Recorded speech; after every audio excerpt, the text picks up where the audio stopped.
आता या उन्हात कुठं जायचं असेल तर ना पहिला तर पाणीसोबत लागतंच.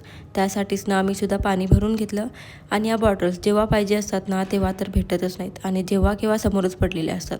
आज ना डी-मार्ट, झुडिओ सगळं फिरून घेतलं. आता घ्यायची जरी एक वस्तू असली तरी ना सगळं फिरून बघणं हे तर मुलींचं कामच आहे बाबा. आता कोण कोण असं करतं ना कमेंट करून नक्की सांगा. त्याच्यानंतर थोडीफार पेटपूजा केली आणि झुडिओ फिरून काय पोट भरलं नव्हतं म्हणून ना परत DIYमध्ये आलो आणि इकडं ना असलेल्या नसलेल्या सगळ्या गोष्टींचं भरपूर असं कलेक्शन होतं. फ्लॉवर्स म्हणा, हे कप्स म्हणा, क्रॉकरी म्हणा, सगळंच. तिकडं थोडाफार टाईमपास केला आणि ज्या मेन कामासाठी आलो होतो ना ते पहिला तर करून घेतलं.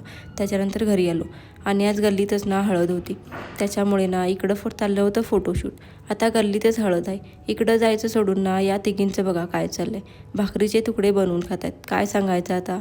आता बनवलेच आहेत तर म्हटलं खाऊन तर बघितलं पाहिजेतच म्हणून ना सगळ्याजणी त्या भांड्यावर तुटून पडलो आणि इतकं तिखट केलं होतं ना यांनी कायच सांगू. हाय होई चाललं होतं सगळ्यांचं. असो चला आपण व्हिडिओ पुढच्या ब्लॉगमध्ये. तोपर्यंत बाय बाय.